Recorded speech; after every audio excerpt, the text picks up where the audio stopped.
यहीं इसी कुर्सी पे शहबाज शरीफ भीख नहीं मांगते। अगर तुम समझते हो कि उसका अंदर रख के मुल्क चला सकते हो, चला के देख लो। यहां कौन आया था पार्लियामेंट के सामने, ला इलाहा इल्लल्लाह मुहम्मदुर रसूलुल्लाह के सामने यहां गोलियां चल रही थी। यहां में कहा जाता नहीं मारा तो किसने मारा, लेकिन जो गोली हमने इनको हिंदुस्तान पे चलाने के लिए दी है वो मेरे सीने से आर पार कभी नहीं होगी, कभी नहीं होगी, कभी नहीं होगी। ये गोली तो उन लोगों के लिए हमने तुम्हें दी है। हम घरों से यहां लड़ने के लिए आते हैं, जैसे ये कैमरास बंद होते हैं फिर अरे कातिल तो नहीं कहा गया, कातिल तो नहीं है, अपने हमारे हाथों में किसी का खून नहीं है, शुक्र अल्हम्दुलिल्लाह। वो पीछे तस्वीर लगी है, घोड़े पे बैठ के हाथ में बंदूक था, में पाकिस्तान आजाद नहीं हुआ था। अस्सलाम वालेकुम नाज़रीन इकराम, आज अली मोहम्मद खान ने असम्बली के अंदर तारीख रकम कर दी। खुदा की कसम अगर मैं ये कहूँ कि सदियों बाद इस तरह की शख्सियात पैदा होती हैं, इस तरह की तकरीर की जाती हैं असम्बलियों के अंदर। आज शहबाज शरीफ के उस तरह पसीने छूटे के माजी के अंदर कभी भी शहबाज शरीफ को इतने मुश्किल का सामना नहीं करना पड़ा जितना आज अली मोहम्मद खान ने उनको मुश्किल में डाल दिया। वीडियो देखिए फिर इस पर बात करते हैं। शहीद कर दिया गया और एक गोलियां खा के 500 दिनों से जेल में पड़ा हुआ है, खड़ा है, मजबूत खड़ा है, लेकिन हमने होश के नाखून ना लिए।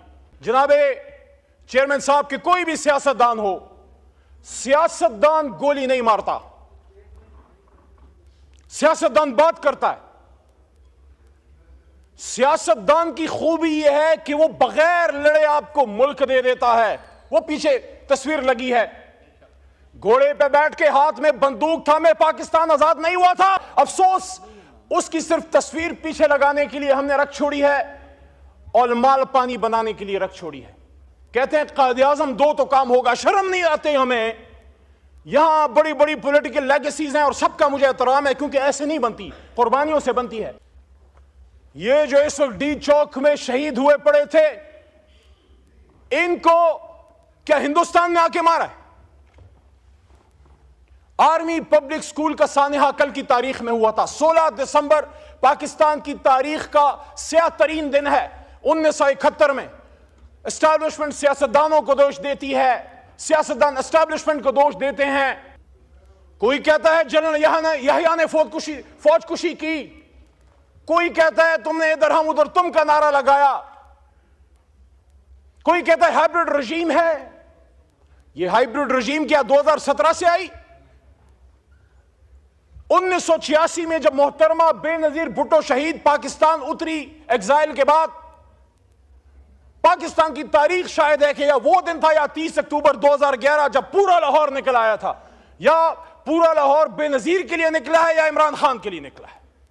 लेकिन जब सन 86 में, मेरा सवाल आज इस पार्लियामेंट से, ये मुकदमा जमहूरियत है, मैं किसी नवाज शरीफ जरदारी या इमरान खान की बात नहीं कर रहा, मैं इस पार्लियामेंट का, इस जमहूरियत का रोना रो रहा हूं कि आज हमें हाइब्रिड रजीम की बात की जाती है। यहां सिलेक्टेड की बात हुई, हमें सिलेक्टेड भी कहा गया, पता नहीं क्या क्या कहा गया। शुक्र है कातिल तो नहीं कहा गया, कातिल तो नहीं है, अपने हमारे हाथों में किसी का खून नहीं है, शुक्र अल्हम्दुलिल्लाह। यहां बेशुमार लोग आया करते थे इसी डी चौक में, मैं, परवेज खटक और शेख रशीद इमरान खान के हुक्म पे जाके एंगेज करते थे। यहां साथी कराम आए, यहां LHVs आए, यहां नर्सेज आए, यहां सरकारी मुलाजमीन आए, यहां उलमा कराम आए, यहां बिलावल साहब आए, यहां मरियम नवाज साहब आई। हमने एंगेज किया, न गोली चलाई, न किसी को पकड़ा। 24 घंटे से ज्यादा रिकॉर्ड किसी के पास नहीं है कि हमने किसी को जेल में रखा। जनाब चेयरमैन साहब, यहीं इसी कुर्सी पे कायदे अवान तशरीफ फरमा थे शहबाज शरीफ साहब। 10 साल मेरे इस पार्लियामेंट में गुजर गए हैं, वल्लाह मैंने यहां लड़ाई देखी है। ऐसे लगता है जैसे हम घरों से यहां लड़ने के लिए आते हैं, जैसे ये कैमरास बंद होते हैं फिर आपस में चाय पीते हैं। ये मुनाफिकत नहीं है? एक दूसरे की शादियों में जाते हो, एक दूसरे से मिलते मिलाते हो, इकट्ठे जाके उम्रे करते हो, लेकिन जब कौम की बात आती है फिर आपस में लड़ते हो। किसको दिखाने के लिए? अल्लाह को राजी करो यार। इज्जत जिल्लत इमरान खान, नवाज शरीफ या जरदारी के हाथ में नहीं है। इज्जत और जिल्लतों का मालिक वो है जिसके 100 नाम ऊपर लिखे हुए। आज वो बात करो जो खुदा लगती बात हो, जो हक लगती बात हो। एबटाबाद डिवीजन में जनाब चेयरमैन साहब, मैं एक एक शहीद के घर गया हूं। यहां छोटा भाई इधर बैठा हुआ था, अता तारड़ साहब इस वक्त नहीं है। मैं उनको कहता हूं, अता भाई मैं आपको हाथ से पकड़ के मेरी गाड़ी में, उसमें मेरा अपना जाती पेट्रोल है, मेरे साथ चलें। कम से कम जिन शहीदों को मैं जानता हूं उनके قبروں پہ میرے ساتھ جائیں، اور میرا آپ سے وعدہ ہے رینجر کا شہید آپ کا نہیں میرا بھی شہید ہے، اکٹھے رینجرز کی شہادتوں اور دعاؤں پہ بھی جائیں گے۔ لیکن ایبٹ آباد ڈویژن نتھیا گلی کے ٹاپ میں ایک پہاڑی کے سرے پہ ایک نوجوان مبین ملک کی جو شہید ہوا ہے یہاں، اور اس کی جو گولی باڈی پہ لگی ہے وہ آر پار نہیں گئی، اس میں ایک بولٹ وونڈ ہے۔ اور یہاں لائرز بیٹھے ہیں، مروت بیٹھا ہے پیچھے، مروت صاحب بیٹھے ہیں، آپ بھی لاء کے اسٹوڈنٹ ہیں۔ جب باڈی سے گولی آر پار نہیں جاتی اس کا کیا مطلب ہے؟ اس کا مطلب ہے کہ اٹس اے سنائپر شاٹ۔ اس کی چھوٹی بچی آیت نور، یقین کریں بہت خوبصورت فرشتے جیسی چھوٹی سی بچی اس کے باپ کے ہاتھ میں تھی، اور اس کی قبر پہ میں بیٹھا اور اس کے باپ کی خالی آنکھیں، کیونکہ اس کا بیٹا یہاں شل پمپ پہ مزدور تھا۔ کیا گناہ کیا تھا اس نے؟ وہ بھی تو کسی کا بلاول تھا، وہ بھی تو کسی کا قاسم یا سلیمان تھا یا حمزہ تھا۔ ایبٹ آباد کا عبد القادر، اس کا چھوٹا بیٹا حزب اللہ، رات کے اندھیرے میں جب آگ ہم نے جلائی، ان کے گھر میں بیٹھنے کی جگہ نہیں ہے۔ ایبٹ آباد کی سردی کا آپ کو پتہ ہے، کھلے آسمان تلے آگ جلا کے ہمارے ساتھ وہ بیٹھے ہوئے تھے۔ اس کا چھوٹا بچہ حزب اللہ جو مدرسے اور اسکول میں پڑھتا ہے سوال کرتا ہے کہ میرا باپ کیوں مرا؟ آرمی پبلک اسکول میں تو دہشت گرد آئے تھے، یہاں کون آیا تھا میرے بھائی؟ یہاں کون آیا تھا؟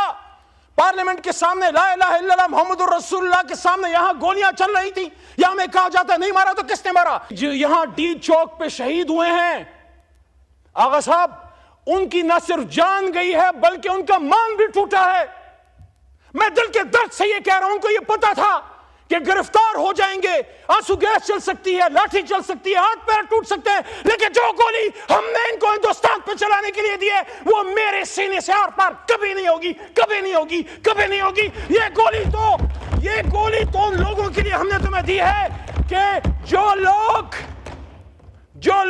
سری نگر میں مسلمانوں کا خون بہاتے ہیں، یہ گولی پاکستانیوں پہ چلانے کے لیے نہیں، یہ گولی پاکستان، اور مار بھی دیا اور میں ہی گناہگار۔